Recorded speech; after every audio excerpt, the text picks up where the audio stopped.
Morning, everyone. Hey, how's it going, folks? Gonna pull a bear here and start a little earlier. How's it going? It's been a bit. Uh, I had a good holiday. Hope everybody else did. And so we're back to streaming on Sundays. Woo! But yeah, here I am. And if I'm looking over to the side, it's because my computer's being a dick, and so I'm trying to get it to not be a dick. Um, but yeah. So cool. There we go. Alrighty. So good morning, folks. Welcome back to Elfbait. And um, yeah, that was a very clumsy opening, but hey, what you can say? I've been away for 2 weeks now. I had a good Christmas. New Year's is never a thing for me, but it went quietly despite all the celebratory gunfire that happens in my area. But I lived. I got to see my kids. They're doing great. It was an awesome visit. Traveling at the airport was not insane. Leaving St. Louis, we made it through TSA in like 10 minutes. It was nuts. Coming back took a little bit longer, um, but that's because SeaTac in Washington is a suck ass airport that's constantly under renovation. So, um, no, but it was fun. Um, Turbulence both ways, which I enjoy turbulence. I've been flying since I was a wee bab, and so for me, airplanes are comfortable. I get on there and I just get sleepy. But so yeah, it was fun. But I'm back now, and I've got plans, actual plans that I've announced and have been acting on for this year. Uh, and that's kind of what we're here, or what I'm here to talk about today. Um, I'm going to be running an old school Essentials game. Um, I've been calling it a heavily seasoned old school adventures game because I'm adding in a few little bits and bobs from other products and to make it play like I want it to. I'm going OSE because it's simple, it's straightforward. I think it's well suited for play online because it is so streamlined. Um, but thematically, I'm trying to run it as a sort of Savage Sword, Conan-y sword and sandal, whatever you want to call it, sword and sorcery sort of a campaign with low magic um, and very heavy slant towards that style of world and play. I am running it in my own setting, which I have been mapping and have at least a good cursory map up for the regions. Good lord, I apologize. My throat is trying to close up on me. All right, there we go. Cool. All right, so yes, world maps, and that's a thing I do all the time. I map things for fun. It's sort of like my diversion, my hobby, and so good lord, I forgot how to use Streamyards. But yeah, it's a thing. I'm planning on running it on Mondays. I've been talking about running something on Mondays for a while, and I've just finally decided that I'm gonna go ahead and do it. It's something I need to do. I've got time. I want to actually use that time to to uh, to run games. So what you're seeing here is the Northlands. I know, very original, but this is the starting segment, starting area, starting region. Good lord, cannot speak for the setting. You've got um, in this, you've got um, basic, setup for some wildlands. You've got a borderland here between Vantica and Arturia, where Folks are constantly clashing and bashing. You've got Cold North with many of these regions are just named for the people that live there, not even unless there's an actual kingdom name. The Westeru, Lumbru, and Simbru are all three kingdoms. The Lindlock Isles are sort of a loose confederation. Nornland is a kingdom in and of itself. The Frost Barbarians are a loose confederation of folks, all with little petty kingdoms. Dead Islands, Fire Giants, Storm Giants. These are more just named for what's there. The Slovy coastlands are the eastern borders of another major region. This game will start here. This is where I want to play it out. And it will expand as it needs to. And I can bring things in from outside of that realm that make the world seem bigger. But I've got a lot going on there as far as what different people's and enough texture to where even though we weeded out most of the magic classes and all of that, there's still enough for players to do. And while there aren't really demi-human classes, because we're doing racist class, I just going to keep it super simple. There aren't demi-human classes. I have managed to pull in a couple of demi-human classes, reskinned to fit the setting well. So that was a lot. That was a mouthful. But yeah, that's what I'm wanting to do. I've got 2 folks have already made characters, and I've got a few other interested parties who want to play. Waiting to hear from them. I know even Bear has shown an interest. He's also helped me recruit a player or 2. So thank you very much to Bear. I appreciate that. The Monday slot makes it a weird one for a lot of folks, but the reason I'm doing it on Monday is that's when I have time. But also, I can't be the only person who is cursed or blessed, however you want to say it, with a work schedule that leaves them with weekdays off and availability on those days. So, like, I have Sunday, Monday, Tuesday off. Sundays, time with the wife. Tuesdays, I have an evening obligation where I go to family dinner with my brother and his family. So we try to keep that going as much as possible. It's sort of a sacred thing. It's important for me, for my wife, for my niece, for my brother, for my sister-in-law. It's important. So there's that. My Monday game will be every other Monday because my brother and I are actually trying to start hanging out on Mondays. One of the reasons when I moved here to St. Louis, one of the big draws was that my brother was here. And so my brother and I are super close, but we have not had a chance to spend a lot of time with one another. So the game will be on an alternating Monday, generally opposite of the Mondays that I'm hanging out with my brother, depending on how that time frame looks like.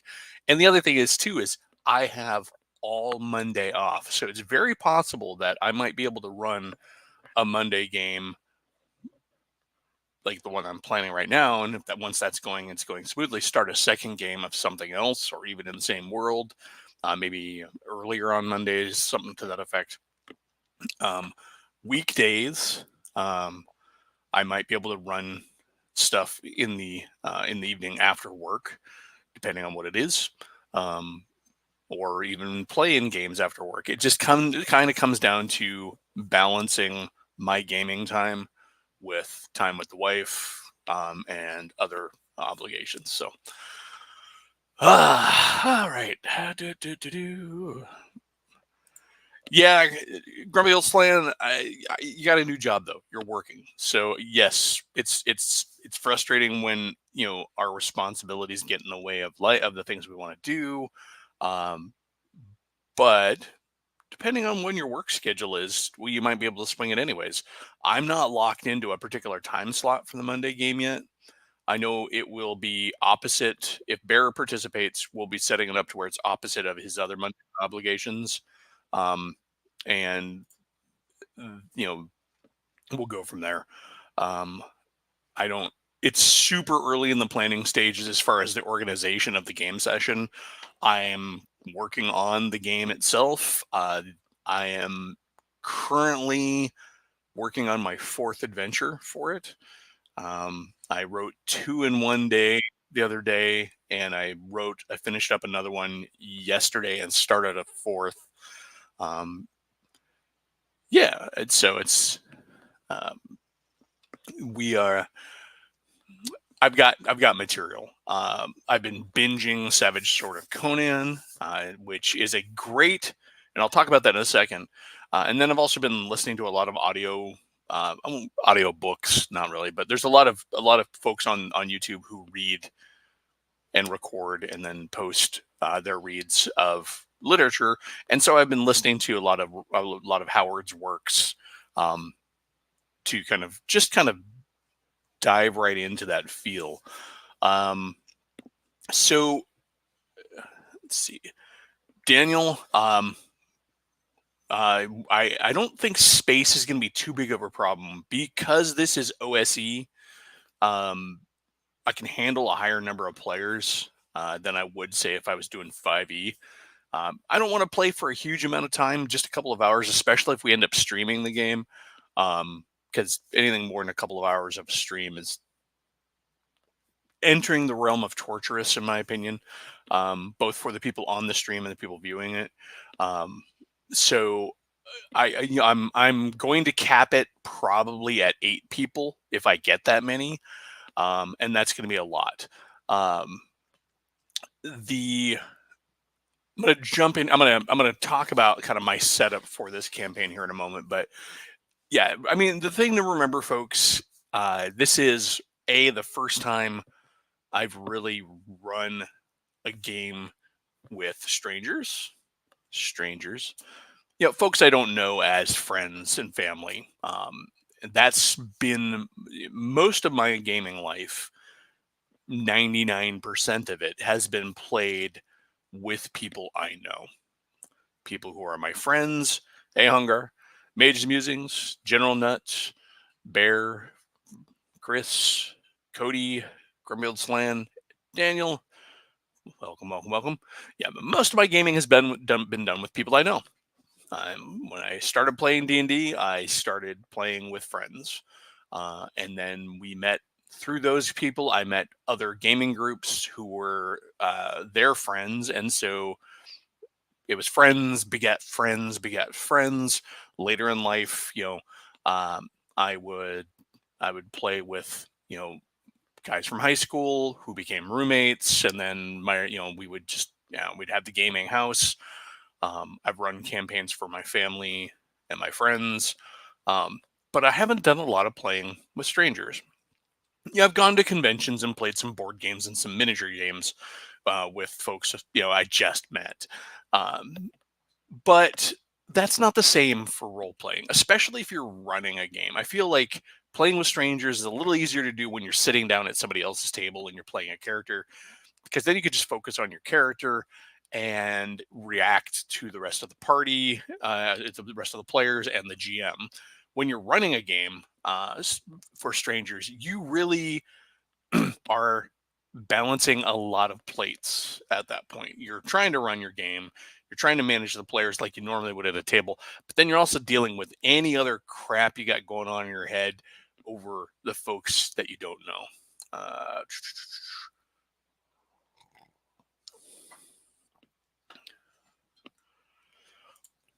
All right. Well, thanks for stopping by, man. Go get some rest. I know it's been a weird couple of days for myself. I um, the other day, 2 days ago, I was up till 3 in the morning. I fell asleep, woke back up, and then couldn't get back to sleep because I had ideas in my head. I came downstairs, did some writing, went back upstairs, went to sleep.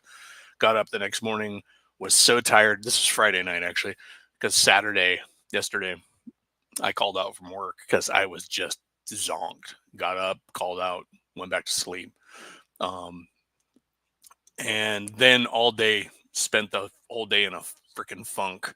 Hey, RPG Grandma, welcome. So I get it. But yeah, so the game. Let me go ahead and pull something up here real quick. I have created for my game a primer for my players because I feel it is useful to have a document that all players can refer to, so we all start on the same page. I realize now that I've turned this into a PDF and made it something I can post somewhere rather than keeping it as a Google Drive doc, as a living doc. There are things I want to change on it now, so I may actually go back and change the link, but link it to a living document rather than a PDF. But my point being, I have this thing, I made it, I created it so everybody could just look at the thing and know that that was something that, well, I mean, just basically, I wanted them to be able to know what they were doing when they were coming up with characters and know what options were there out front. It cuts down on some of that session zero time, which is not necessarily bad, but I've never really used them to great effect. All right, so mind you, this is not necessarily proofread or anything like that, but I'm going to pull this up here. I'm going to try and zoom this in so folks can actually read it. Woo, getting giant. All right, there we go. Let's see what that looks like. All right, there we go. So by the sword primer. I also am a bit of a showy person, so I decided to open with a quote from a sword or song by The Sword called "Heavy." How heavy is that? How heavy this axe? And I have to say, their music is very inspiring. I very much enjoy their style of kind of stoner guitar rock, which is full of epic adventure and yeah, it's in fact the name of the campaign, By the Sword, was basically a little nod to how they inspired it. So this, we got a big old introduction to the game here going on, and then I roll into how to do ability score generation, and what races we're having in the game. Just kind of a quick little blurb, classes, just a quick little description of how I'm doing it, and then I went in and I listed what classes are available. I'm going to pause here because you'll see that I've got stuff from OSE Advanced in here, but the nice thing about OSE Advanced is they offer you the option to play it in the more conventional, or not conventional, but the sort of the AD&D style racing classes separate, or the race as class style, which is one of the nice things about OSE Advanced. So I've got Barbarian, and I've even put notes in here for the players to know exactly how those characters sort of fit in the world. It's kind of an understanding that in a Savage Sword sort of a setting, Barbarian is kind of a cultural overlay, not specifically a class. So in this case, the Barbarian class represents kind of remote superstitious tribes.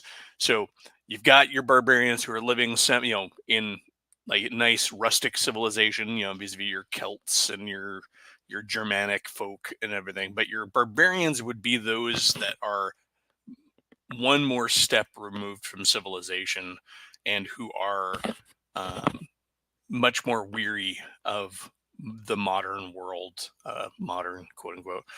Put the Beastmaster in here because I think it's a fun class and it's a nod to another classic sword and sorcery sort of a movie. It also is a nice replacement for a ranger. It has magic abilities, which I know this is a low magic setting, but in this case, that magic ability is very specific, very focused, and is much more mystical. And I don't think will be world breaking or immersion breaking. I pulled in a custom class for OSE called for the Berserker. That's by AC Luke. It's one of the few that is not from an actual published book. But I figured it would be a fun one to add in for that extra fightiness. So this is the one thing when I make a setting that pairs off strong elements of D&D. Hey, morning, Saxious and Brian James, welcome. I like to fill that gap with more texture in what's there. So you'll notice I have just the basic fighter in here, um, and that's fine. Basic fighter works for so many of those things, but I like to have these other options, these other flavors for people to make their characters and fill them in, to where like we just don't end up with a party full of like basic fighters. Um, moving on, I have the basic fighter, so it'd be a typical soldier or warrior from any culture. I put in the Gargantua, which the Gargantua is an OSE copy of the Goliath from 5e. Although I have to say, I really like the OSE version. In here, though, I decided that while we're going to use the demi-human races class, they're going to represent humans born with troll or giant blood, the, who are born to human parents. It's a semi-mythical thing that I think fits the setting, and won't break the world, the low magic. Um, that really works. I mean, if somebody came up with another version of a Gargantua that wasn't such a thing, and they really could sell me on it, I would allow it. The next one is kind of a jump off out of left field from what I just said. Feral halflings, but again, they're being used to represent a diminutive human subrace called the Eardry, which are in the setting and have their own territory on the map. Just going to use the stats for feral halflings, and we'll use them as the Eardry, but they're still men. Think of them as sort of a forest barbarian pygmy race, that in the setting people look at them and think that they are magical and mystical and otherworldly because they're different and weird, quote unquote. Um, but that's just the in-world rationale. They're people. They are people who dress up and make themselves look kind of spooky. And you'll see that later on. I actually have a piece of art that I used for them. This is a piece of art that I had contracted a while ago for another product that never happened. The mage. So the mage class in Carcass Crawler, that was presented in Carcass Crawler. So let's see what we got here. Oh, got a comment. So humans with giants and trolls are just as distinct ancestors. So there's a thing in like Norse mythology where a lot, you'll have heroes who carry the blood of giants or the blood of trolls in their lineage. Yeah, so exactly, and that's what I wanted. So it's going to reflect in them, in a way that they are different from humans, um, and yeah, so it just plays out that way. Um, sorry about that for the stammer. Let's see. The mage. I was talking about the mage. So Carcass Crawler number one has the mage, which is a low magic spell casting character who, while it was designed to simulate like Gandalf as presented in the books and the movies and stuff, where he seems a little less flashy magic. He's not chucking fireballs and stuff like that. Um, it's also a really good one to be the catch-all for these sword and sorcery spellcasters that you see. Now, in my setting, there will be NPCs with much greater magical ability that'll be encountered rarely, but they're there. Um, just like in Conan's stories, occasionally you'll run into some crazy ass wizard who's got some serious power. But these mage characters, they don't cast spells freely. They basically cast from spell scrolls, um, and in the context of this universe, the scrolls I would say would be reskinnable as any sort of physical media that stores the magic that is then cast from fetishes, totems, anything like that. Um, I feel like it's a really good simulation also of Mako's character from Conan the Barbarian, the movie, where he had kind of low grade magic. He could do some ritual stuff, but he wasn't out there like chucking fireballs and stuff like that. But he could open a door. He could, light a torch. And the mage class has skills that allow it to do magical things, sort of like thief skills, where they get better as they improve. Um, and then they can also like do spell research and cast from scrolls. So I think it's a really good stand-in for low-grade priests, hedge wizards, tribal shamans, things like that. All the low-grade magic classes that you would expect in a swords and sorcery kind of a setting. Let's see. The thief, straight up thieves. They fit. Sneaky, pilfering folks who are just out there to do their things. Whatever the context is, it works. And then the warden is simply put, like put here, for, Carcass Crawler number 0 has the warden. It is a non-magical ranger. It is a forest running, tracking, surviving wilderness dude who stands above and beyond the other wilderness dudes. So, yeah. So those are the classes I put in, and then I went in on this primer and listed some of the rules that I'll be using. The Conan modules for AD&D, love them or hate them. I actually enjoyed them when they came out, and I bought them all, including the Red Sonja one. Have some cool rules for making D&D feel and play more like Conan. One of them is fear checks. So creatures in the setting that are creatures and effects. This is the other thing that's key is effects. So like magical effects and stuff like that will incite fear checks. Get a fear statistic. And when encountered, players will the characters will have to check to see if they're affected by the fear. And there's a calculation. It's was it I will look it up later, but yeah, it's in there. I don't have it memorized, but yeah, there's a calculation. It's based on their wisdom score, and then they have to roll to see if they affect. Heroic healing is really kind of a straight up one that I like. It's not quite as cheesifying as 5e's healing, but it does allow characters to progress and adventure at a pace that's consistent with Conan style fiction. You heal 1 hit point. You heal hit points equal to half your con per day of rest, and 1 hit point per day, even without rest. So this is how Conan can fall from the top of a lofty tower, crash through the roof of a building, and bed rest for a night, and then get up. And this is cut and pasted straight from the Conan modules, because trying to retype this was just going to be a nightmare. But heroism and luck. Luck points are a thing. I'm just going to scroll through this for a bit. Every character is going to have a number of luck points. They don't know what that number is. It's fairly determined, but the DM knows the luck point count. But luck points can be used to do things that are heroic. Spending a single luck point, you can make one attack in a round, make an extra attack in a round, or automatically hit an opponent, or climb without falling, or catch something tossed to the character without having to check or anything like that. Leap a chasm without having to do a check, tear a door off its hinges, pick up a man-sized object. Now, mind you, these are all for I want to do it and I don't want to have to check. That's the key thing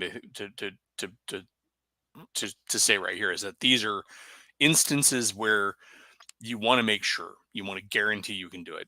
Also, it's important to say that sometimes it's not going to be important, and so yes, sure, if somebody tosses you a bag of coins, I'm going to let you just catch it. But if you're in the middle of battle and one of your fellows is like tossing you his sword, and it's important, I might make you make a check, or at least make them roll to hit. Make a missile check and see if they can throw it accurately. But in this case, you could just catch it. Spending 2 luck points, knock out a person with a fist or weapon. Just straight up knock them out. Spring back from a trap just in time. So climb while carrying another person. Make 2 extra attacks in a round. Really cool stuff. Very nifty heroic stuff. Spending 3 allows you to perform a heroic action beyond the scope of the rules. I would say, for example, you're fighting a monster and it's turning away your mundane blades. Well, you want to spend 3 luck points to hit it anyways? Be my guest. This is also how Conan works, Conan style adventure, and sword and savagery kind of adventures work when you don't have a lot of magic weapons flying around and a lot of spells, because even in Conan literature, they talk about werebeasts who are immune to mundane weapons and da da da. So those things exist. Let's see. A character can try to deliver a death blow, killing an opponent with one attack by spending luck points equal to half the hit dice of the opponent. The player then rolls normal to hit. If the hit is a 20 or more, including any modifications of the die roll, the opponent has been slain. If the die roll is less, the attack is resolved normally. And then it's some exceptions here for things you can't do. You can they can never be used to a die roll that is modify a die roll that has already been made. Spending luck points must be declared before the die is rolled. Any saving throw, luck point can be used to avoid a situation that may require saving throw, but you can't modify saving throws, and you can't modify fear checks because it's a luck point, not a hero point. Using the combat talents from Carcass Crawler number 1, 2, this also adds some variety to all the sword swingers that are going to be in the game, allowing them to accumulate some additional flourish and flurry. I don't feel it's going to overcomplicate the game. We're going to use secondary skills from OSE Advanced Rules. These mirror these sort of AD&D secondary skills. It's a really good way to have a skill system without getting bogged down in a skill system. All right, so let me take a look here. Cody and Hungar are having their own conversation. Palladium game sounds really fun. Cody and I were just chatting about that before the stream. All right, so I did rework armor and its availability in the game to reflect the setting. I am going to be using Ascending Armor class. I like it. I find no joy or merit in adhering to Descending Armor class. Hey, Tonkadon, welcome. It's I don't care either way. This is what I prefer. I mean, whatever's your favorite is your favorite. It's not like an addition thing. So furs and or corded armor is an armor class of 8 in old world measurements. Leather, light scale, linen, lamellar shirts. I'm also grouping a lot of armors in here because there's a lot of variety in this sort of a setting. The tech level is Dark Age.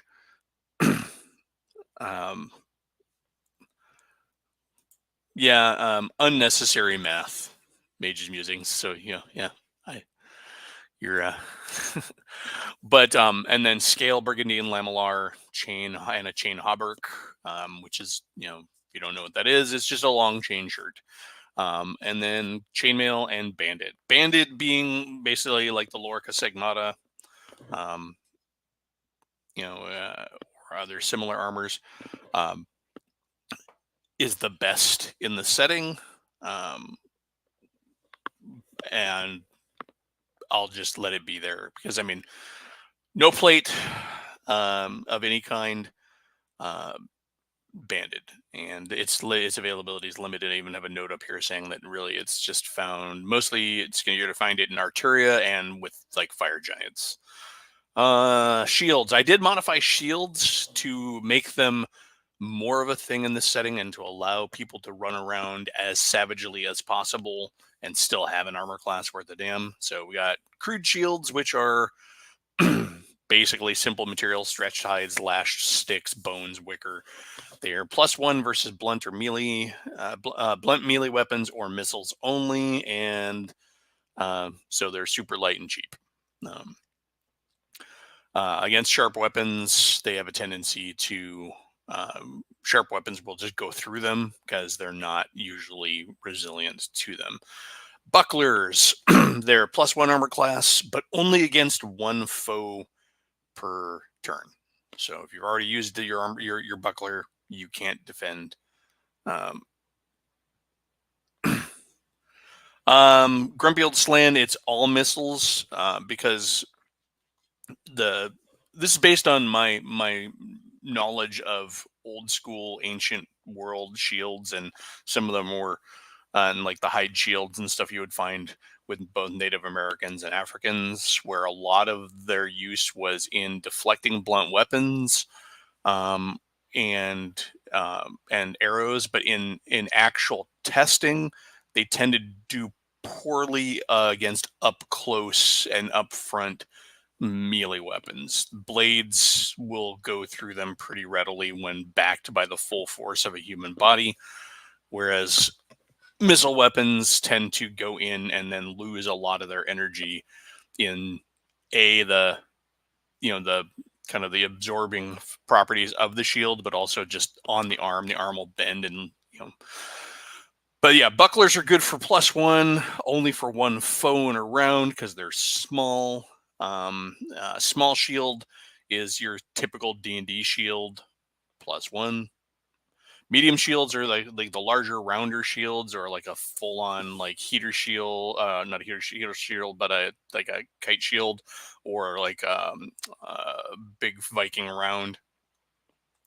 Large shields are kind of your tower shield sort of effect. They would be the full-on like Roman style shield, or the ancient world tower shields. They're also heavy. But anyways, crude weapons, put in some rules for that because those could come into play. Basically bone and stone, hardened wood, and also I omitted a few weapons that just don't fit the world: crossbows, pole arms, two-handed swords. Not a lot of pole arms, crossbows, and two-handed swords in Savage World type settings, though there are some arguments for things like that. And if somebody came up with an interesting idea, I might wiggle it. Also, that's in this core setting. So if they're running into warriors from a far off land where these weapons did exist, well, then they might be there. I know the Picts supposedly had a form of crossbow, and there's a really low grade crossbow that was used with the Normans, but you don't see crossbows very often in this kind of fiction.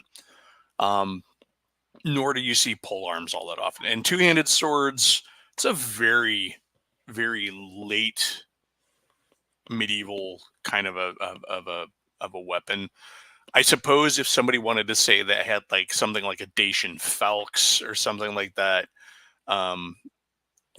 or then I might rule it as a two-handed sword, just for simplicity's sake. But yeah, no two-handed swords. No giant. I mean, there is a regular sword in the game. There is a bastard sword. We'll have bastard swords, which I think are still fitting for the setting. So those are there. You want big old smashy stuff, you can always carry a battle axe. That is a perfectly good Dark Age weapon. So yeah.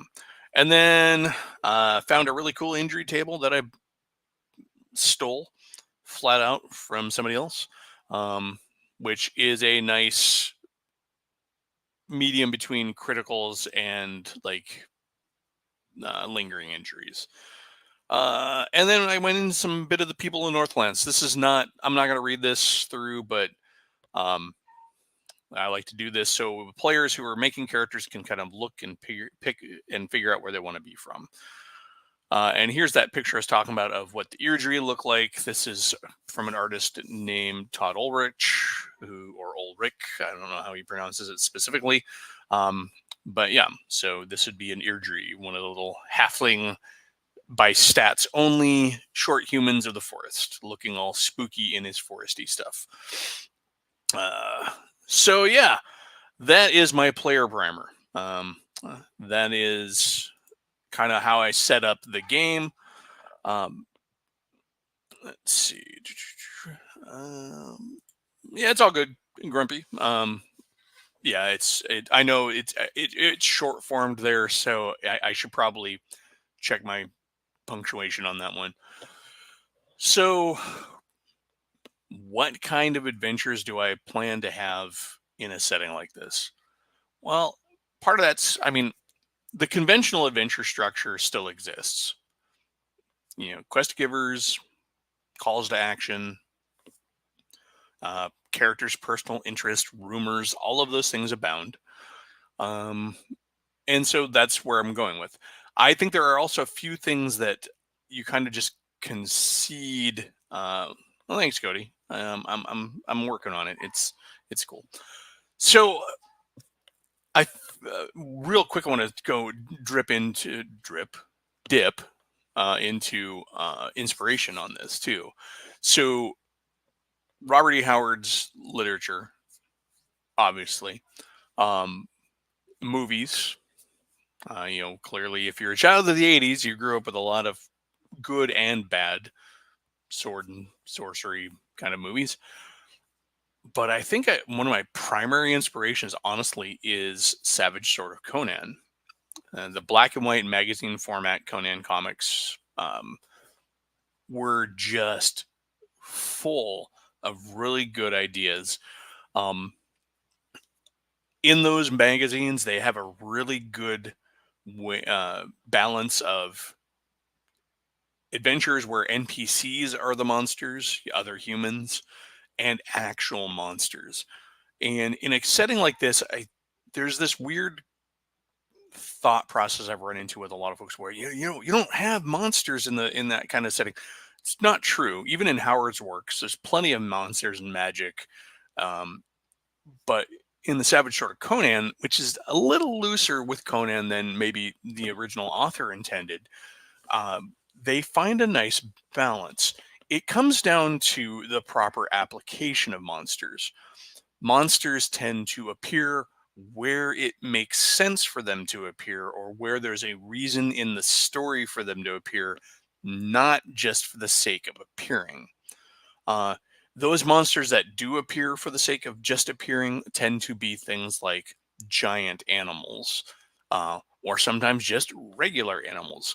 You know, a snake is still potentially dangerous to your sandal or half naked, sandal wearing half naked barbarian. Um, those are there.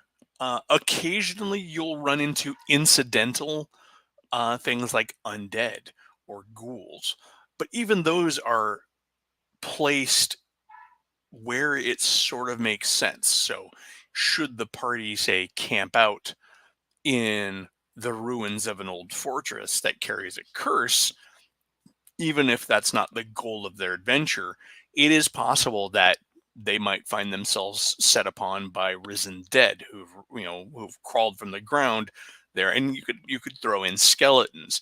It's not going to break the world because in that kind of a setting, it would make sense for that to happen, even if that's not where they're going. Their ultimate goal might be to go to some temple where they're going to face some traps and possibly an actual sorcerer and some human bodyguards, or maybe not, maybe snake men or some sort of bestial savage creatures. Or maybe it'll be completely empty, except for, and they have to find their way to where the one great treasure is, maybe face a couple hazards in the ruins, and then fight a big nasty. And that brings me to another point. The use of monsters in Conan stories are often singular monsters that are hitting well above the party's pay grade in game terms.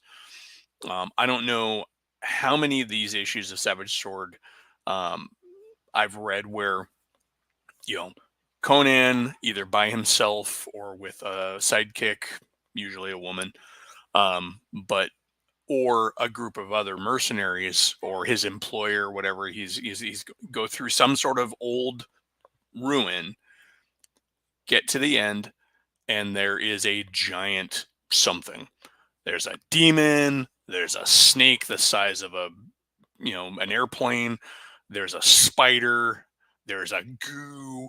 I mean, I read a story recently that ends with this ancient temple going up in a mushroom cloud because some sort of cosmic entity is unleashed and starts growing inside the building, but it is not able to exist.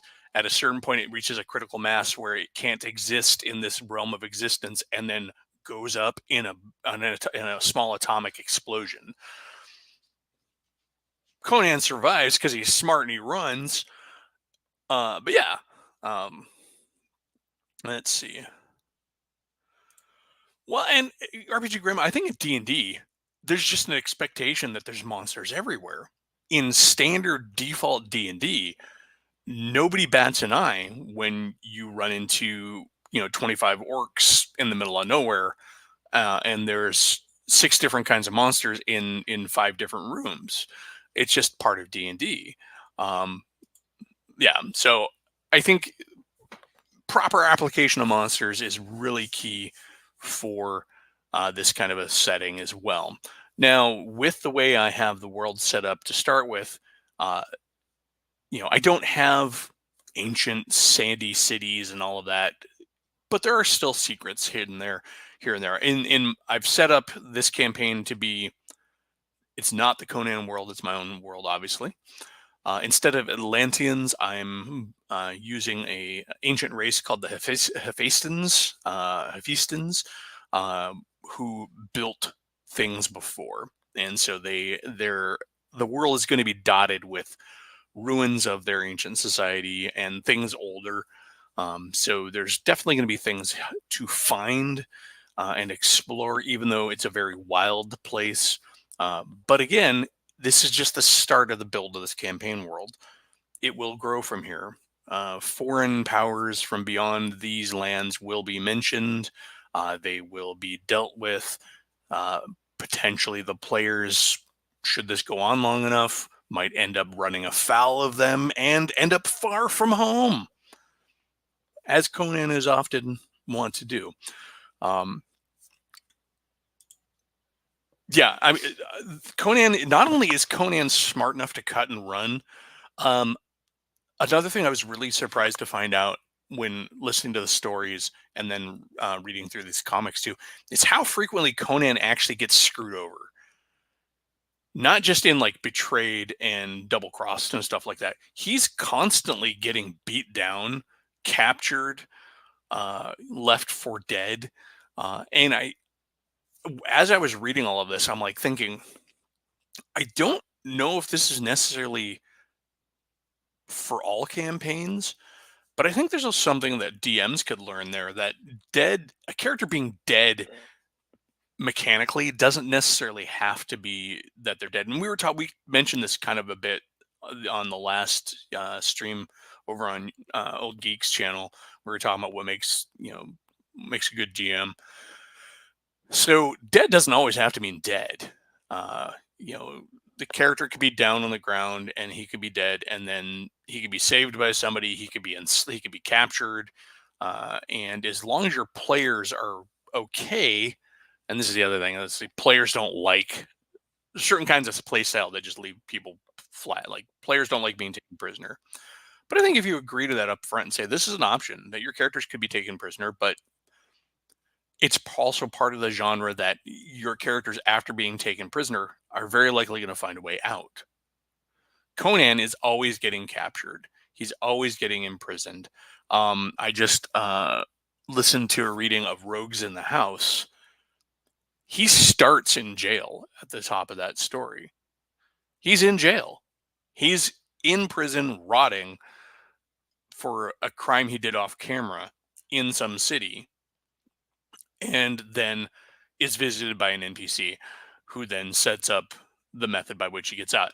And I think that's also the thing that players and DMs have to kind of agree to. If a DM is going to put things on the table, such as imprisonment, enslavement, being left for dead, he then has to back that up. He has to back that up with a worthwhile story element.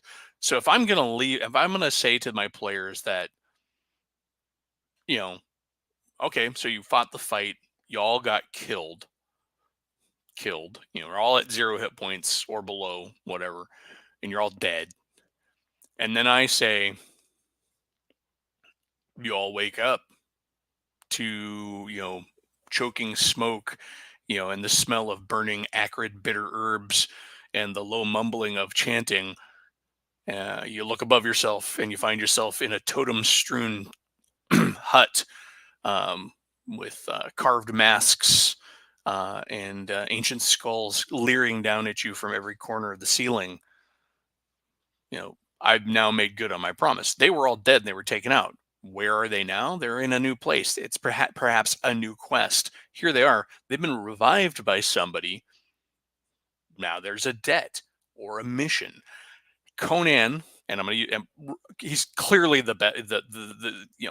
he's the guy to reference. There's so much work written in print and in comics for him that you can take a lot. But he's not the only one. There's Cull, there's Red Sonja, there's all these other ones too. Um, they're all kind of the same, anyways. Uh, but there's always these calls to action for the character. He is revived by somebody based on his reputation. You are a mighty Cimmerian. I need somebody who is not from here who could do this for me and I could get away with it. So now I'm going to have you, barbarian, go and kill this man for me because, it would be expected of you, but I am too, snooty and noble to dirty my hands, or I can't be seen going there, or that thing you're stealing for me. Uh, I can't steal it. I can't get it through any means, at my disposal. But now I have you. The particular shaman that I just described in the awakening. I need you to kill a man.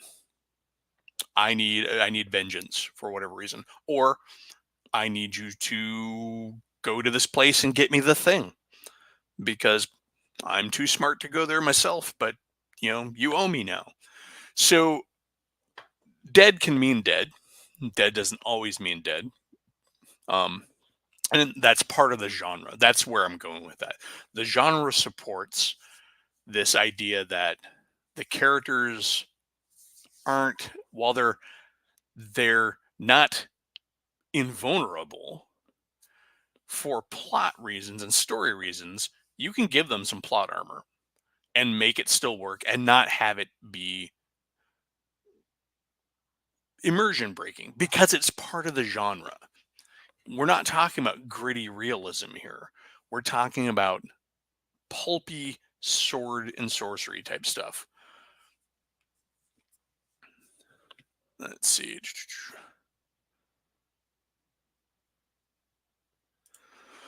Well, and the other, I mean, even in westerns, you think about how often in westerns is a good example. A western is a good example. The main hero often goes through a point in his journey where he gets killed and he's nursed back to health, and then he has to go, get revenge. I said it in that stream on the Old Geeks channel that I think there's often this idea that we have to adhere to certain rules of D&D because it breaks the immersion, and that's this weird balance of realism versus fantasy. I said that I look at like books, for example, as the, the culmination of a campaign that was actually played. If you're wanting to equate them to D&D, rather than say that, you know, um, you know, it's dumb because they could have done this, they could have done that, they should have done that. In game terms, they didn't do that. This is the decision that was chosen by the party. Um, the example in that discussion was the Eagles in Lord of the Rings. Why did they just ride the Eagles to Mordor? Because the DM came up with a reason for them not to. Because the DM and the players, whatever happened in that interaction, the players maybe the players asked the Eagles. Maybe Gandalf asked the Eagles, and they said, "Nah, bro." And except for they did it with a squawk, and they said no. But what we see in print is the kind of the after action. It is the well done Mage's Musing style review cap of the Lord of the Rings, campaign that was run. Uh, those are the decisions that were made, and that's the result of the rules that happened.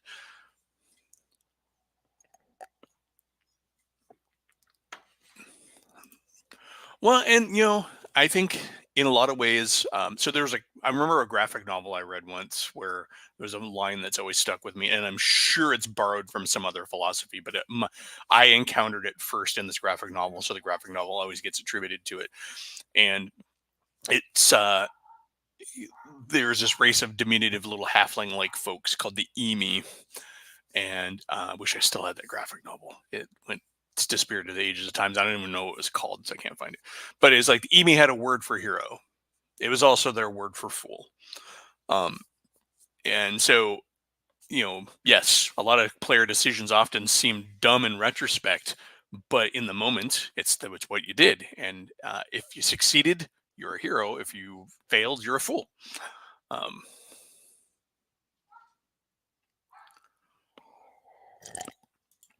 yeah. So all said and done, though, I mean that's the thing.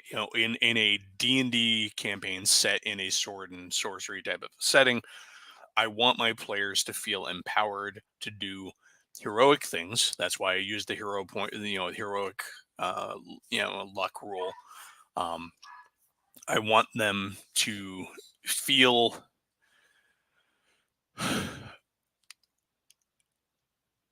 more so than in a normal D&D campaign. I'm kind of on their side. I hate to say it that way, but we're playing a genre here. And while I'm not going to save the characters every time, if it makes sense and I can pull some cool angle out of it, then there's a possibility. But I've also said time and again that character death, is a call to action or a call to adventure. Character death and character hardship is always a good call to adventure. It's the sort of stuff that breeds new storylines and side quests and little arcs here and there. Your player character dies. Look at Conan the Barbarian. Conan dies. Then they go through this whole deal trying to figure out how, in the movie, they find this whole deal trying to figure out how to bring him back. And so then Mako's character, who I can never remember his name, the crazy wizard, right, uh, has this ritual. But there's a bargain that needs to be made. And so one of the PCs makes the bargain. If you look at that in the context of a campaign, that's a character dying and the players deciding that the death of their friend, the other characters deciding that the death of their friend is not okay, and they're going to find a way to bring him back. Depending on how the players play it, bringing that character back may not even happen immediately. Maybe later on down the way, while going through some ancient temple, they free some elder god who thanks them and says, "I will grant unto you one request." And the party is like, Rog the barbarian fell in battle, but we miss Rog. Can you bring him back? And God's like, "Yes, I will bring him back." And so now the PC who has been playing either his new character or one of the NPC retainers that's been around with the party now has his character back. It makes sense. The party, had an opportunity to use something that came up in the game, and it happened. Now, in this kind of a setting, resurrection magic is often going to be dark and weird, and it's going to be at a cost, or it's going to require a bargain if you can find it. But if the pages of the books and the comics are anything to believe, it's not going to go right. It's not going to go the way that the characters hoped, but it could happen. And retainers, I didn't mention retainers. That's another thing that occurs to me. There's a lot of like sidekicks and groups of men that often travel with Conan in these stories. I think we have this vision often of Conan out there by himself with maybe like a sidekick or a couple of sidekicks. There's a lot of comics where he's out there with groups of mercenaries and stuff. So, I mean, I would say in this campaign, if players want to hire retainers, hire henchmen or mercenaries to go with them, by all means. Also, in some of the adventures I've written, they are sent out with other men to go, on these adventures, because in this kind of a setting, that makes sense. It also allows me to throw monsters that are being used appropriately at the party that maybe the number of player characters wouldn't be able to handle on their own, but with a few extra swords they might be able to. But yeah, so this is where I am at right now. I've got the world kind of laid out in my brain. I'm starting to write adventures. I've got the specifics for the campaign set out. I have 2 characters made by 2 players. I've got a few other interested parties who want to join. Once I know who is playing, I will then lock down scheduling. So we have reached the end of the first hour of the stream. I will have to go at 11:45. I have to get to my therapy appointment after that, after the stream. Man, I need some time to transition to that. But I would like to open up to questions about how I would run the game, any thoughts that might have occurred to folks on specific elements of the game. If folks want to come on and talk and chat with me, I can always throw a link in there. But that's all I really have to say about the setup for my campaign. I mean, I could deep dive into the world more, but I don't feel like that's really all that interesting. So I'm going to throw up a link here. The link is in the chat.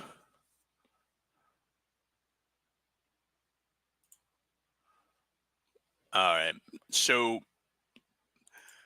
yeah, I'm jazzed about this, and I'm hoping I can stay jazzed about it. ADHD is a thing, and a wild bear appears. How you doing, man? Doing all right. So I have questions. Yes. Well, since I lost out on the barbarian because I was too slow on the draw, because I was too busy doing other things to take the time to think of a character idea, I've been mulling things over in my head. I've been knowing what I want to play. I decided I want to try something I've never played before. That's what I want to do. So tell me about, I know you just did a whole thing on this, but I want to really focus in. Yeah. Tell me about magic users and clerics in this campaign setting. All right. So as PCs, magic users and clerics are being handled by the OSE mage class. It's in Carcass Crawler number 1. Okay, I have that. It is a low magic wizard that replaces free spell casting with magic research and casting from scrolls, totems, whatever you want to call them, and then has skills that he can do things for, like lighting lights, scaring people, or rallying his friends, opening things. If you read the list of skills, it's very much like the crazy wizard from Conan the Barbarian. Yeah, it's Mako. Yeah, it's Mako. Mako is the actor's name, isn't it? It's also the name of the character. Oh, do they name the character Mako? It's Mako. I never knew that. That's cool. I mean, it makes sense. All right, so we also have a Guns Are Cool. Hello, Guns Are Cool. How you guys doing? Doing good. You doing good? Mage. Page 18. All right, here we go. In answer to your question, Grumpy Old Slan, yes, I would be okay with occasional characters showing up. Conan always has some interesting sidekick that shows up on his adventures. So the mage, the reason I did not use the low magic alternative to clerics, the acolyte, is it's written as a low magic alternative to a cleric, and it allows like a lot of like heavy armor and stuff like that, which just doesn't gel with the concept of the spellcasters you see in the Conan world. They're either always grizzly hedge wizards or shamans or some silk robed effete sorcerer in a tower. Yeah. I think once or twice I've seen some guy in armor, winging magic around. But Okay, I want to play a mage. I'm reading it. I want to play the mage. it's a cool class, isn't it? Yeah. I think it's a Now- really nice way to do it. Now, when we look at your map, Yes. I don't know if you want to punch it up so we can talk about Yeah. your map, but I want to talk about your cultures. All right. I want to let know me what pull it these up here. people are like, so I can sort of decide what kind of culture I want to be from. All right. So let me see if I can actually get the things to do the things that I want them to do. Good luck with that. That's like kids and cats. I've successfully raised both. So all right. So here is the map in general. Let me see if I can zoom it out a little bit because it seems to be too big. There we go. All right. So it's still not wanting to You show. can scroll down because the giant stuff is whatever, Yeah, the giant stuff is just what's up there. There we go. Here we go. There we go. All right. Can you see it all now? Yep. I'm putting my glasses so I can read names, but yep, I can see it. Let me see if I can zoom in and scroll down at the same time. There we But go. I can also do this. Okay. So the Kruak, I'm assuming, are Celts based on that name. Simbaru, the same sort of thing. So yeah, the Vantica, the Westeru, Lumbru, Simbaru, those are all the same culture. So is Falkia. Kruak is basically anything in the central eastern region, or to the mountains and east and south of this great. They call it a sea, but it's just a big lake. They occupy that. They're kind of a loose, very much like you mentioned, Celtic. But the Vantica, the Westeru, and all that, they're more like Gallic, Okay. as opposed to these guys being more What are the Welsh, Eardrie? Irish. Eardrie are the short little pygmy dudes that live all spook foresty kind of guys, and they are represented by the feral halfling races class. Yeah, it does interesting. What's a Vantica? What are the Vantica? Vantica are the biggest kingdom of the Celtic type people. They are a confederation under a high king, as opposed to these independent kingdoms over here, and they're at war with Arturia, which you want to think about. The easiest analogy for Arturia is late Rome. And Lindlock? Lindlock Isles are culturally the same as the Vantica and the eastern tribes there, but they have been overlaid by frost barbarian conquerors who kind of live there. So think kind of Ireland. Okay. Like later Dark Age Ireland, where you have the local folks who have been overlaid by the Norse invaders. Sure. And the Druin? The Druin are kind of non-PCs, although you could have a PC from there. The Druin are an evil sorcerer, evil group of like sorcerer druids who worship a god of death and decay, who are kind of trying to control the land. Yeah, I think I would probably go with Arturia. Like, since the mage seems to have some fighting ability to him and has a short sword and all that, like an ex-military guy who's decided to go down this path type of thing, Maybe he was like a footman or something, and then he's decided that he's going to pursue the arcane world, Yeah, I would say the mage also would work in other cultures as sort of a bard type character. Kind of the classic bard, not the D&D bard, where he's semi-mystical, but also a fighting guy. Yeah. So the Frost Barbarians, those are your Norsemen, by the way, just to kind of complete things. The Valkyries are a matriarchal group of Frost Barbarians. And then the Nornlands is a weird, creepy island that supposedly ruled by witch queens, but they're culturally Norse, the Frost Barbarians. So. Yeah. Well, if I was doing play-by-post, I'd want to be a Valkyrie just because it'd be fun, but not for a live play. I think Arturia is probably the best way to go. Yeah. So Arturia does use actually a lot of tribal auxiliaries, just like real Rome did. Yeah. So along that border with Vantica, it's fortified. There are fortresses along the river. Okay. And then there's also, this map doesn't show it, but there's because this was my original just overview map. There is in this little bay here. Mm-hmm.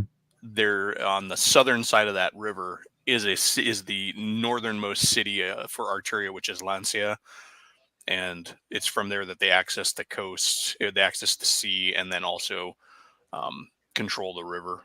What other classes are you allowing? So classes we've got, and I'll back up here to my primer, which I still have up here. I've got fighters, thieves. We got the mage. We got the warden, which is a non-magical ranger. Yeah. Gargantua, which they're originally a sort of giant kin, but I'm playing them as humans with troll or giant blood. Okay. And then, like I mentioned, fighters already. We got berserkers, beastmasters, barbarians, and thieves. No bards, right? No bard. I could not find a bard class that was low magic enough. And again, the mage class kind of works as the ultimate catch-all for all of those sword and sorcery magic types. Okay. I'm gonna think on it, but I'm gonna be Arturian. I think I'm gonna be from Lancia because it sounds like a fun place to be from. Yeah, Lancia is a kind of a very much a crossroads thing because it's so close to the Vanticome, which are the people of Vantica. It's close enough to them, and it's on the coast there to where it gets lots of trade in and out of the area. Falkia there, that's on that little peninsula, that's actually a client state of Arturia. Now, Vantica and Arturia said fight, right? They don't like each other? Yeah. Okay. I thought basically Arturia wants to move into the area and conquer it all, but Yeah. Vantica's holding up the big fight. The Eastern kingdoms, they're too independent to join the fight.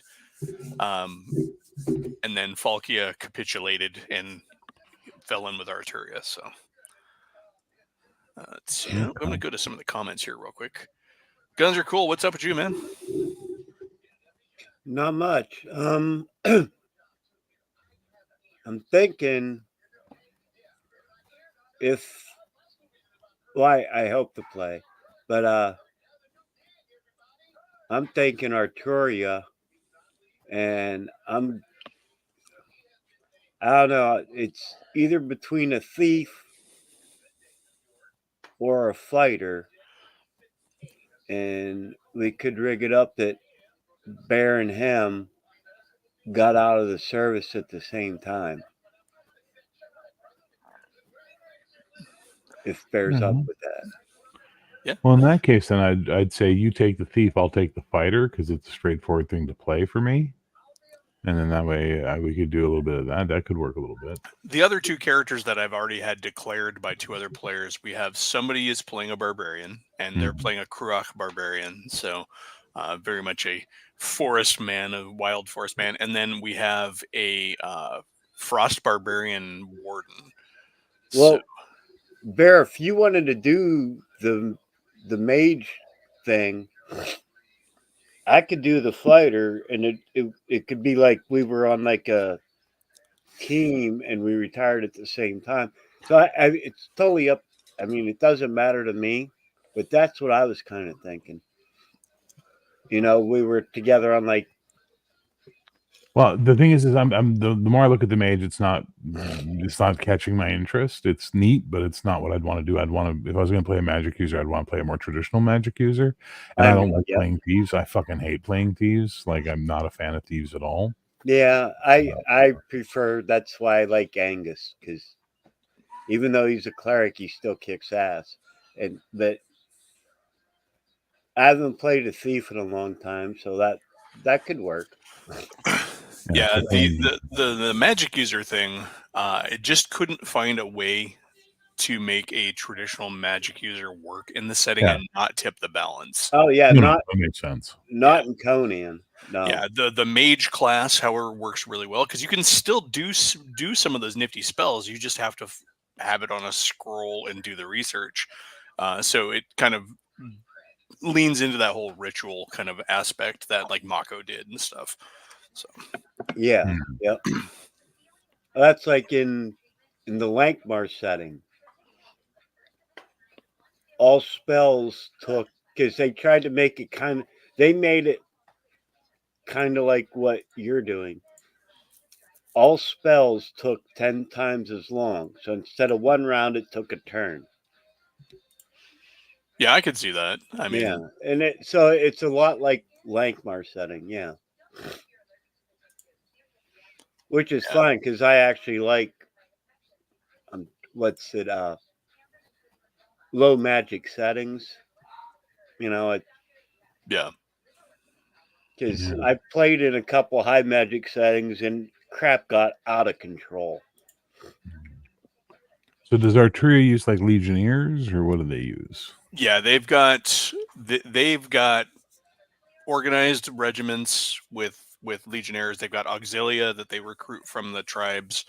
There is actually a subtle thing in this that I've already worked in here too, where there are slavers who will go around and basically Shanghai folks to press into service in Arturian auxiliary legions. They'll sell them in Lancia.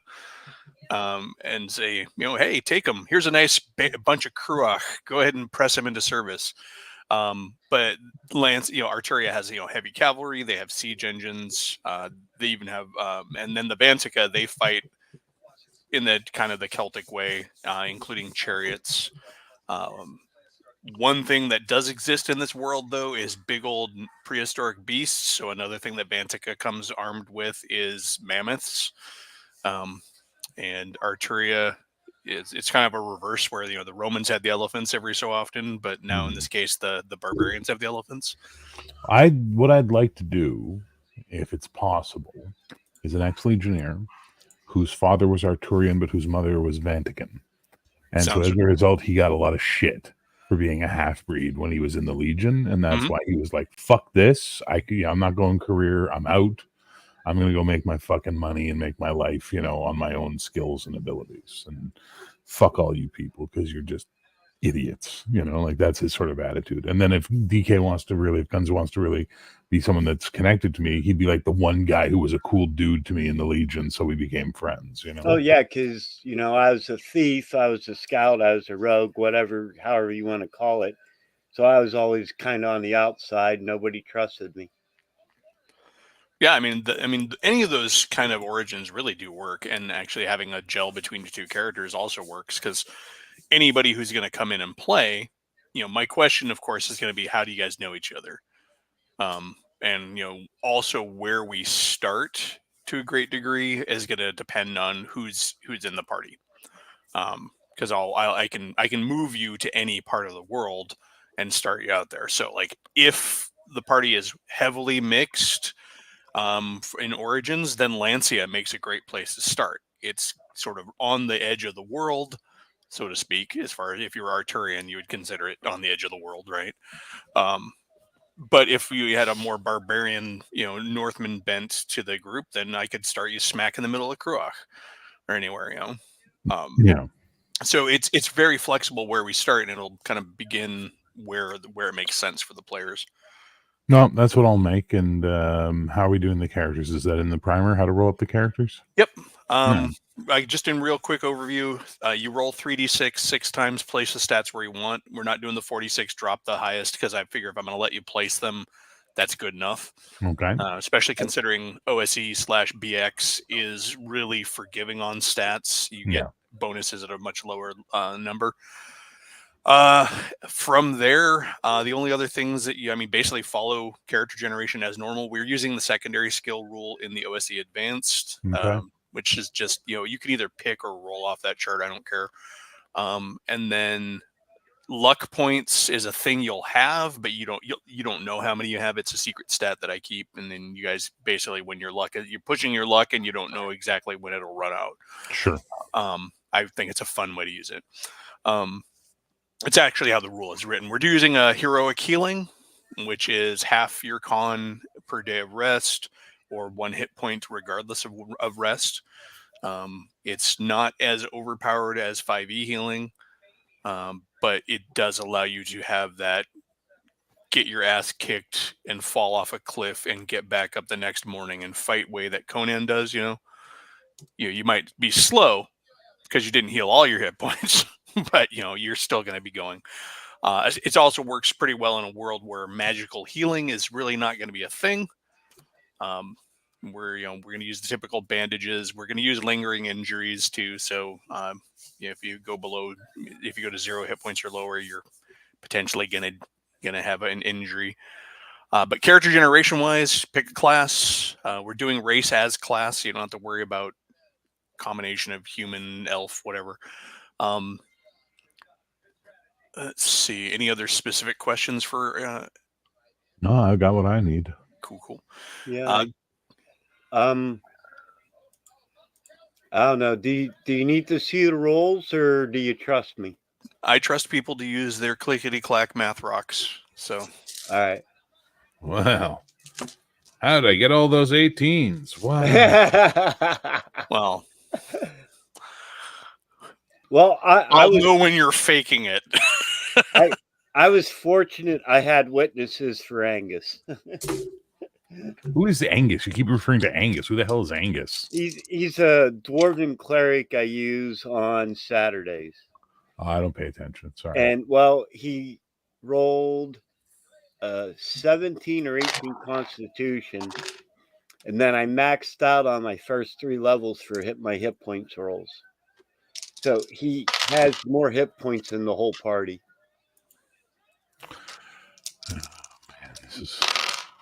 Oh, man, this is just average. It's not even interesting. It's just average. Well, that's better. Okay, that's something.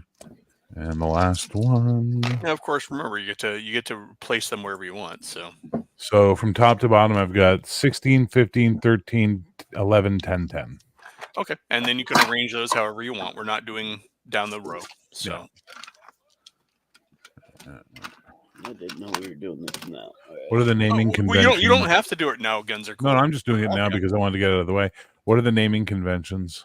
So if you're Arturian, and raised, and your mother was, you said your mother was Vantican or Kruak? Vantican. Okay, so here's what I'm thinking. His father was a military man. Yeah. His mother was like a witch. Like a Celtic-y type witch chick. You know what I mean? So like a healer or something like that. Yeah, and things happened, and then he was produced. So yeah, where Arturia shows on that map, by the way, too, that's pretty much all Vantica territory that they've taken. So all the regular folk that live out in the countryside are all Vantican. It's in the towns and the cities where the soldiers are that you're going to get the families of the.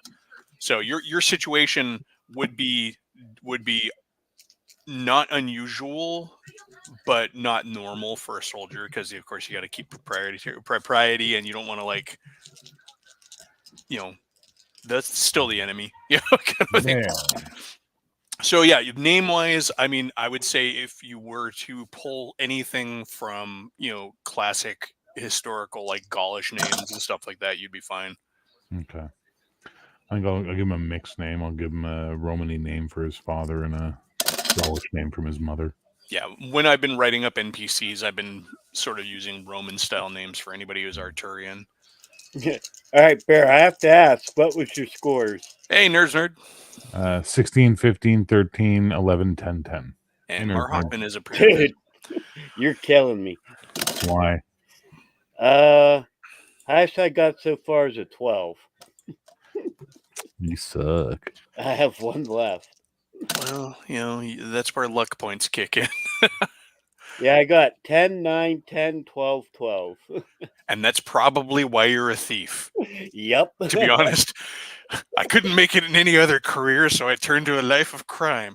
And actually, being from Lancia is pretty good origin. Even if you didn't have a background with Bear as maybe you guys didn't serve together, but maybe you could be that local street thief that he knows from the city. Oh, he could have been pressed into service as like a scout in slavery or something, right? That's true. Or just he's that guy who was he was in your regiment. He was kind of the doof in the regiment, but he survived and you guys became buddies.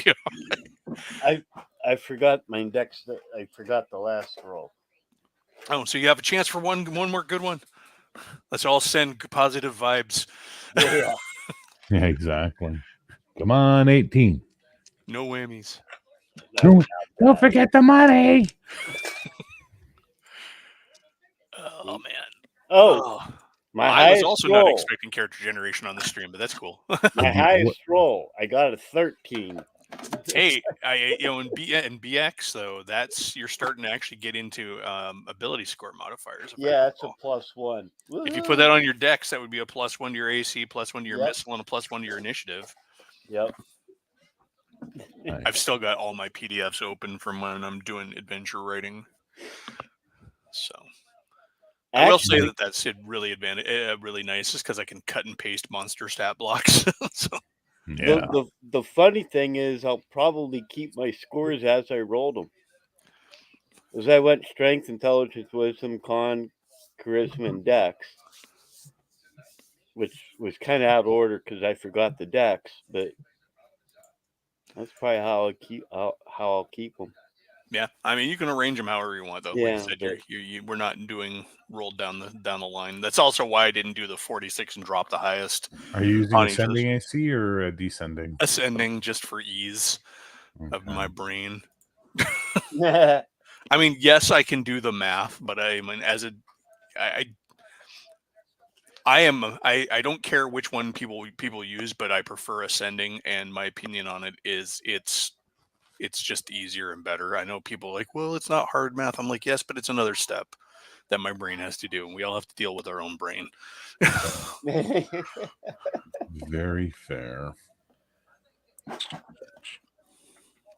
Yeah, we might actually be able to get a Cody in the game too. He's milling it over. Last time I talked to him, he was 70%. So it's going to come down to some scheduling gymnastics on his end.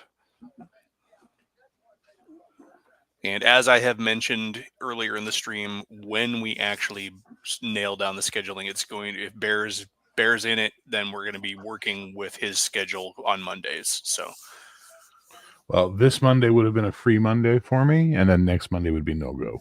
Yeah, well, I'm not ready to start running it yet, anyways, because I haven't got all the characters. I know my buddy Jim, who is known on here as Sergeant Mushroom, is interested in playing as well.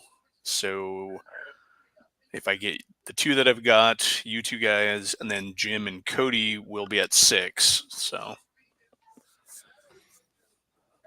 yeah, no, I'm just letting you know my rotation. Yeah. Yeah.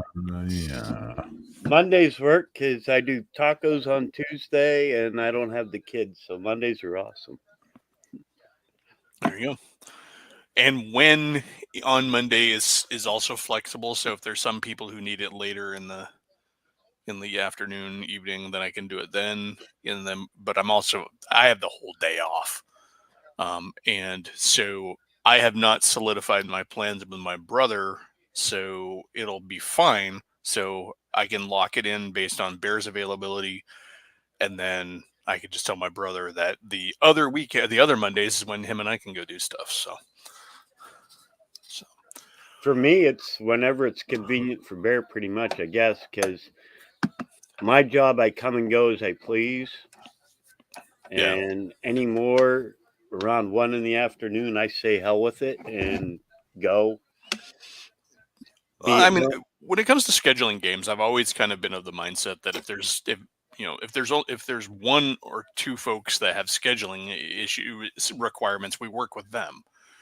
And we don't, because if everybody else is free, then there's no reason to worry about them. So it just makes sense.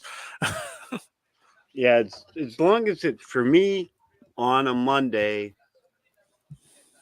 as long as it's after 2, I'm okay. I mean, I normally try and blow out of work by 1 o'clock, but we need to hire another person. So some days I have to stay a little longer. But I'm not available till after 5 p.m. That's perfect for me then. That means I can go get a burger, have a couple beverages, and come home and take care of the housework. So yeah. Yeah, and 5 p.m. Eastern is for my time. That's actually a pretty decent time to start because done by 6-ish. Yeah, no, that's cool. 6-ish, 7-ish, depending, and then that's just in time for for my wife to get home, so I can even be ready. I can even be available for dinner and hanging out with her. So Sounds tough. perfect. And depending on when things go with my brother too, and this is the other thing. To kind of, I'm gonna jump back to a comment with Grumpy. He was saying, "Is it okay if people jump in time to time?" Yes. So if you're available that week, and we'll just have you come in as a guest, kind of do it open table style. But also, depending on my availability, if I end up with extra time on Mondays, I might run a second campaign, either in this or a different game, depending. I don't want to. One of the reasons I didn't mention in the stream yet is why another fantasy game when there's all I've been talking about, like wanting to play all these other different games, because this is my first time really running a game for relative strangers, right? I wanted to go something in my wheelhouse that I'm comfortable with, very well acquainted with, and this is that. I could run Star Frontiers or a superhero game or anything else, but I wouldn't be as comfortable doing so. Gamma World's one of the ones I want to run too. One of these days, I'm gonna play Righteous Blood, Ruthless Blades, which is the Wuxia RPG that was written a few years back, and that one looks really cool. No, this interests me more than that. That's for sure. So I'm. I have wanted to run a campaign like this for a long time. It's a genre that has very much jazzed me forever. I used to collect Savage Sword of Conan when I was a kid, and when I say collect, I mean like anytime I would see one on a shelf, I would pick it up. Right, I had to get it. I didn't collect them like religiously, but I found all of them online to be able to read in nice frames where you can zoom in and click through. It's on a legit comic reader kind of a site, right? And it's been so nice because I'm just skimming through a lot of them just to kind of see the flow of the action. I'll go back and read a lot of them later. But that's where I was very much what I was looking specifically for is the types of hazards and things that he runs into in his little adventures, and the use of magic and monsters, and just how they are. Because the comics, the Savage Sword of Conan comics, especially, they're grittier than the colored Marvel offering of Conan. That black and white really does a lot, but they are also a little looser than the books in terms of use of magic and monsters. So I think they fit that sweet spot for tabletop gaming. So if you want to get jazzed for it yourself and go flip through the comics, well then those are there. Now I'm gonna have to go because I have a butt ton of Conan novels. I think I have all of them. The ones that were numbered and everything, I have all of them. I lost my Savage Sword comics in a divorce. I forgot to grab them out of the attic, and of course the bitch threw them away. But no, I love it. I'm psyched. Yeah. In fact, I'm going to throw up the link here it's on zipcomic.com for the read online Savage Sword of Conan. All right. It's super cool, although I just lost my place. I was up to issue 21 in skimming, but I'm going to throw the link in the chat here. I don't think I'm sharing anything I shouldn't be. There you go, folks. Enjoy. But yeah, also it's been cool because with the snip tool, I can pull pieces of art from the comic and to illustrate my adventures. Because I think I've mentioned it, when I write adventures for tabletop, I tend to write them like I'm writing them semi for publication. Try to put them in a format similar to a published module, at least something along those lines.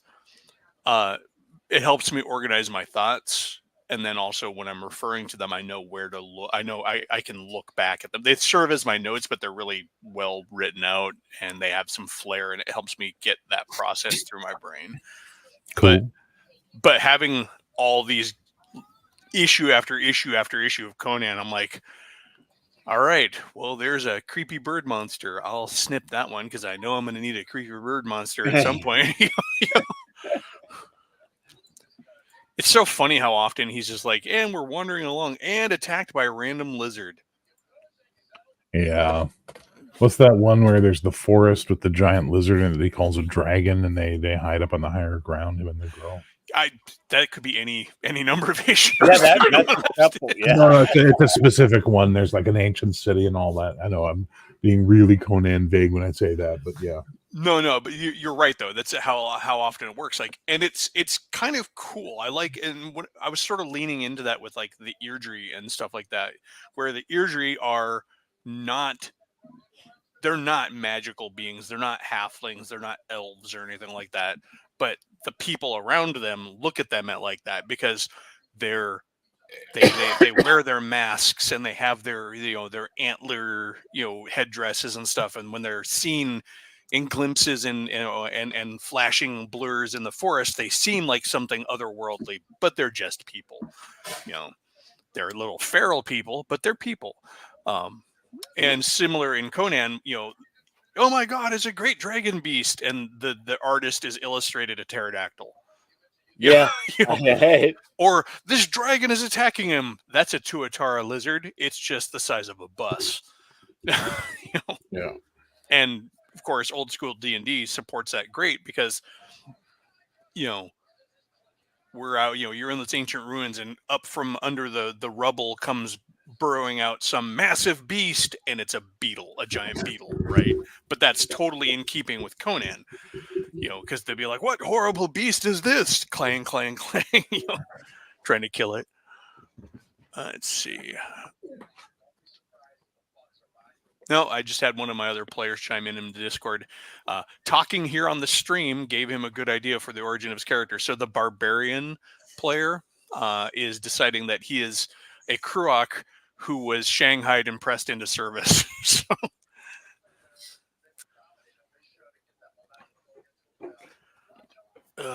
So character-wise, this is old school D&D. So, I mean, I wouldn't delve too deep into backgrounds. I mean, delve as deep as you want, but understand you can die. You might die. So, well, fucking OSC. Yeah. That said, I'm not a killer DM. I'm not out to kill you. I also am a storytelling DM, so I tend to find ways for death to either mean something or, as I was saying earlier in the stream, dead doesn't have to mean dead. The whole party gets wiped. It's really easy for you to wake up in a jostling cart behind bars on your way to somewhere else.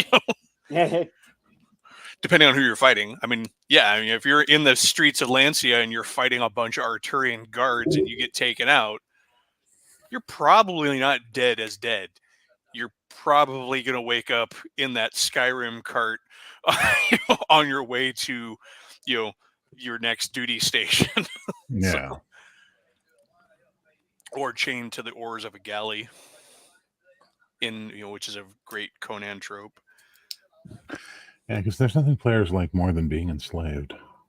Yeah, but it's also well within the genre, though. In this case, I don't know. I'm just saying, players. Well, what does it say? It's within the genre for you to break free.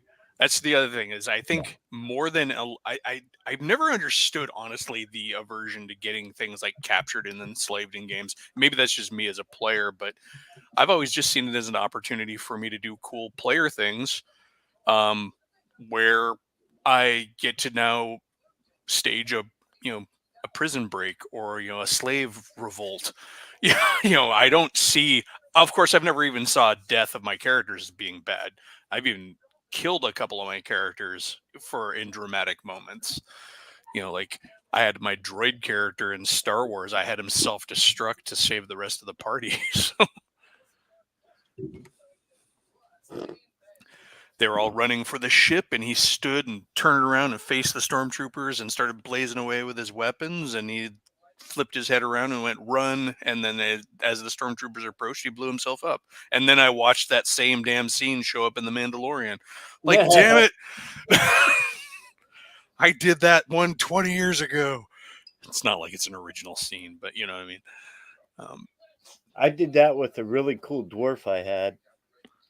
He got hit by damn near max damage from a red dragon, and he said, "You burnt my beard," and charged.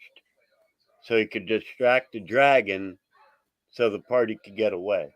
There you go, Eli. I've got double bears. There you go. That's cool. Yeah. Did you just make that?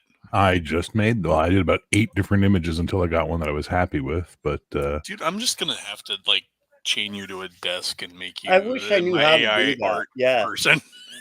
it's just wording, guys. It's just picking the wording and I drilling know. down. I don't have like a Mid-Journey account or anything like that.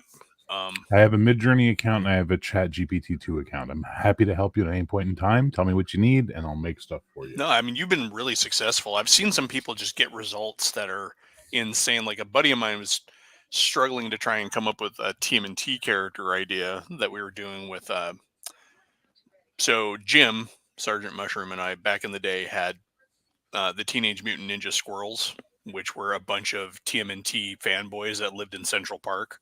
Okay. And they were obviously squirrels. And we were trying to get one of the AI art programs to try and make decent art of them, and it just kept coming up with these nightmarish things. Fair. But, Can you come up with like a thin redhead thief? So here's what you don't do. You don't get super specific on things, right? Right. That's the secret.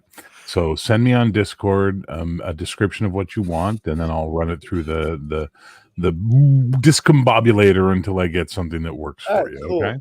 Thanks, man. No worries. Hell, you guys all pay for this shit with your super chats, so why not, right? yeah. All right. So we are about 5 minutes till I'm going to have to call it quits. So any last questions for me or anything? Those of you who are doing character generation? No, I'll try and get your character by the end of the week.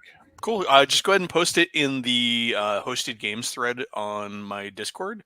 Sure. And that way other players can see it. I'm kind of showing it off there too and responding to. They're trying to keep the chat and the dialogue going on there. But what about like equipment and stuff?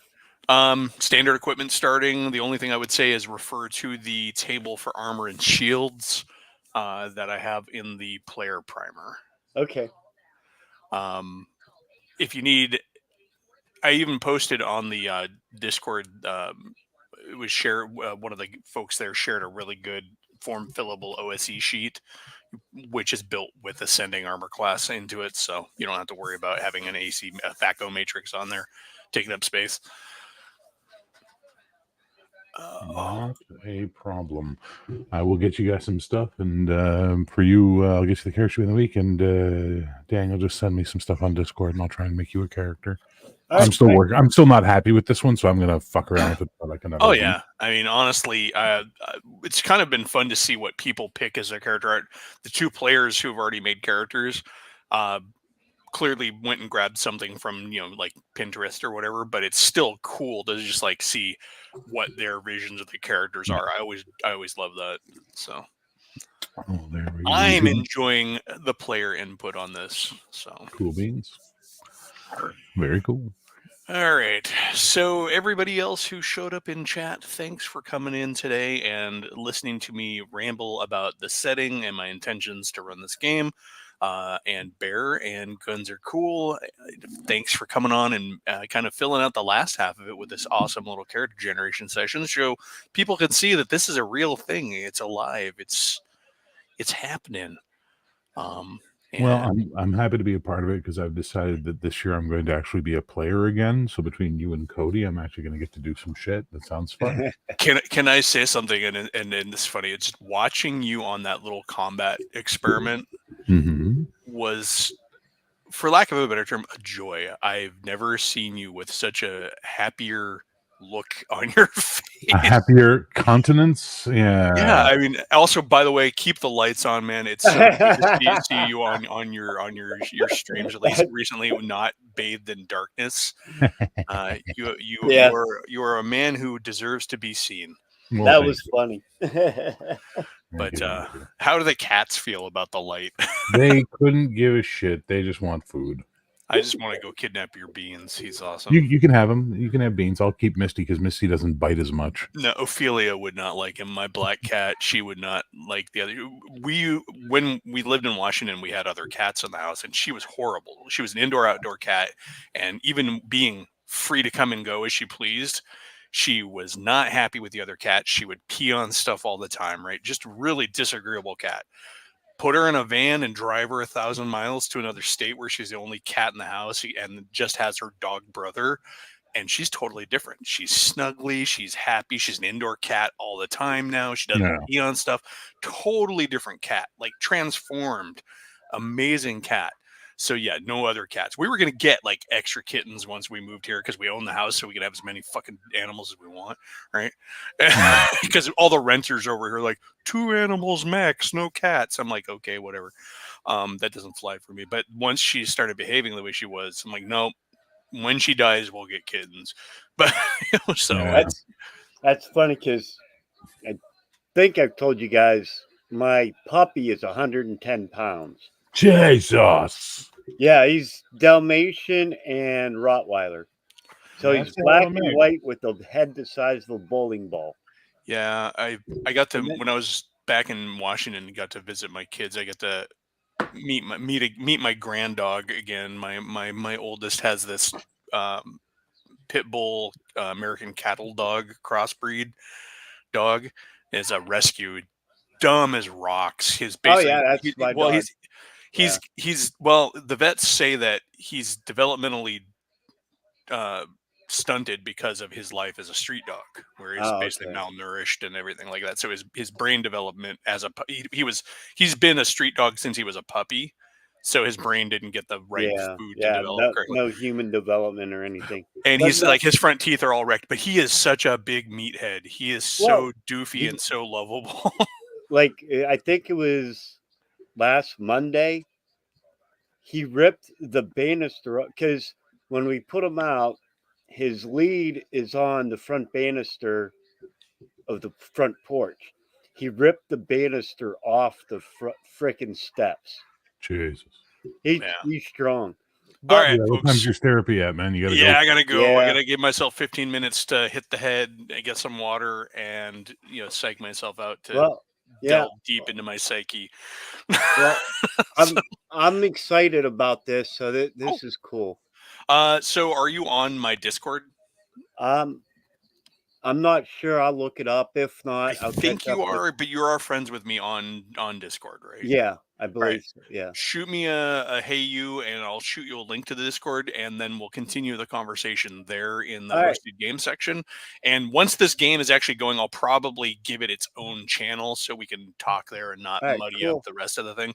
But I got to get going, guys. Everybody who showed up, thank you for showing up. I'm not going to do the normal shout out to folks who stream. You know who you are. We're all good. Take care, folks. Take care, man. Later.